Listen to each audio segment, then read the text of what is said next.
Hello everybody, Finley here, back again with another video, where today I'm reviewing episode 1 of Ultraman Omega.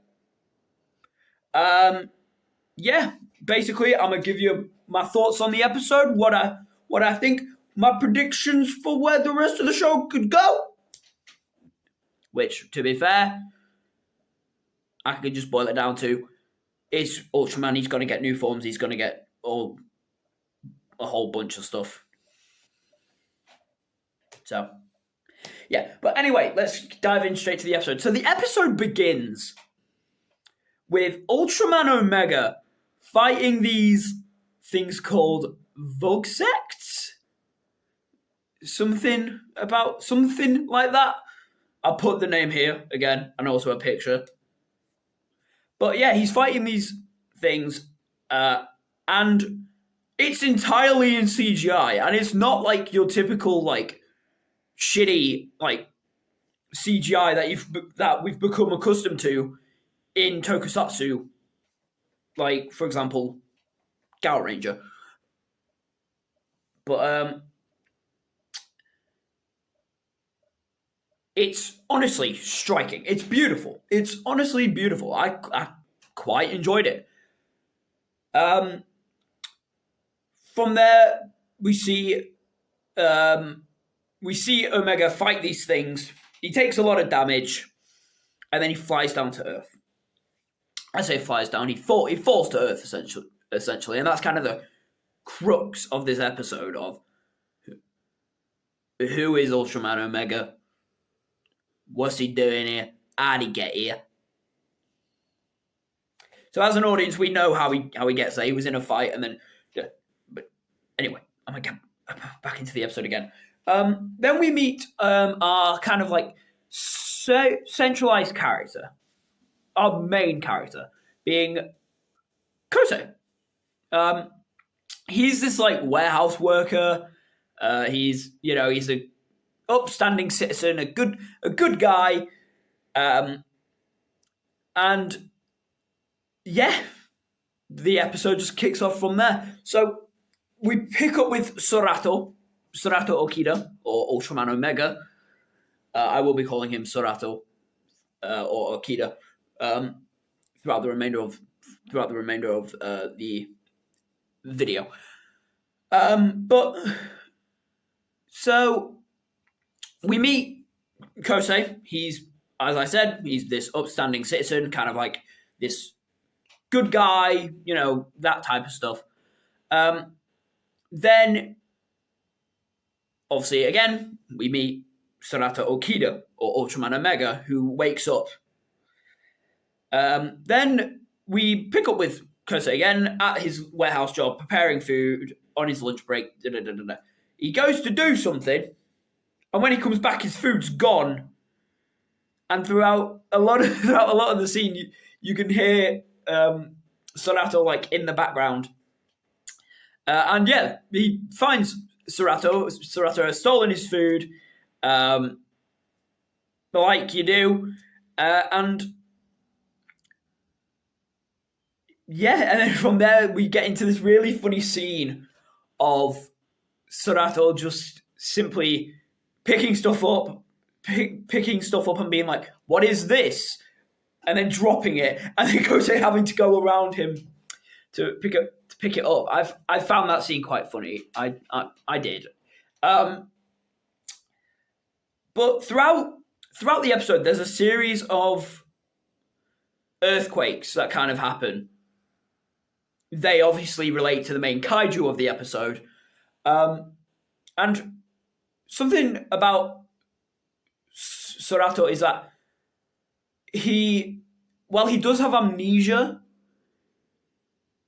it's more or less like he still knows about the whole Ultraman side. It's just to him, it's kind of like blurred. And I know that's a weird way to describe like amnesia, because that's basically what it is. Like I'm not even going to debate that. But there's times where, he does the typical like Ultraman flying motion, and he's like, I think I can fly. And you do kind of feel for Serato in that moment, because it's like, he was a giant, now he's human-sized, he can't remember anything. So anyway, these earthquakes go on. There's obviously people helping out, trying to assess the situation. They come across a little girl. She's lost her mum. They find her mum. And yeah, from that, basically Serato and Kosei just stick by each other. There is a moment where the kaiju appears. The kaiju in this episode is called Graham or Graham. I don't know, but he pops up, and Serato walks towards it. And in that moment, Kosei's like, "Dude, run! Just run! Like, you don't need to be doing this. Run! You're on your own, mate."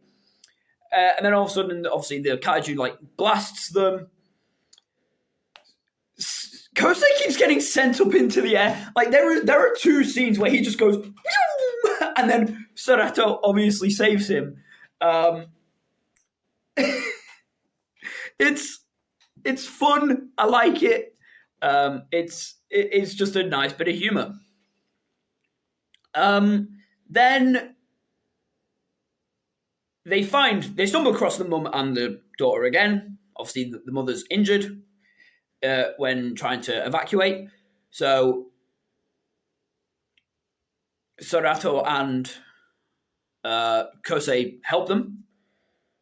Well, Kosei helps them because we get our transformation sequence for this season, which I gotta say I quite like. I quite like the henshin for this season.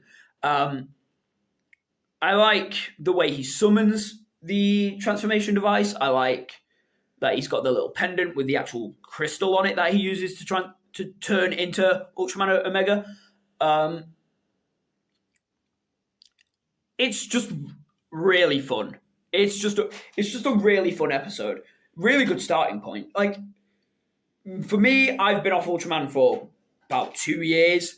I've not, I watched Trigger, I watched Deca. I did not watch Blazer, and I have not seen Ultraman Arc. But Ultraman Omega might be pulling my interest. Anyway, Serato transforms into Ultraman Omega. Ultraman Omega fights the kaiju. Really good action. Like, that's something I kind of like about Ultraman, is that they really show you the size of the Ultraman by slowing down footage to make sure everything's great. The cinematography as well, when Serato first transforms, where you see him doing his rise pose, and then he starts running, and then obviously because it's shot from like a human perspective, you just see like him run, and it's amazing. It's honestly an amazing thing. I really liked it. But yeah, Ultraman Omega defeats the kaiju. That's that. That's just the episode. It's an episode 1. You get what you came for. But yeah, I gotta say, like the episode, I really enjoyed it. I'm probably gonna watch episode 2, and then yeah, from there, let's hope it can keep the quality. So yeah, that's it. Thanks for watching this video. It's about all I have to say. If you haven't seen my last video, go watch my last video. My last video is the Kamen Rider Zets reveal, which, please go check out that video. I filmed it at 2 a.m. I was tired. But yeah, hit that subscribe button, hit that like button, also hit the bell, because you need to be notified whenever I post more videos, because I'm probably going to review episode 1 of Kamen Rider Zets as well. So stay tuned for when that comes out. Yeah. With that, thanks for watching the video. Peace out.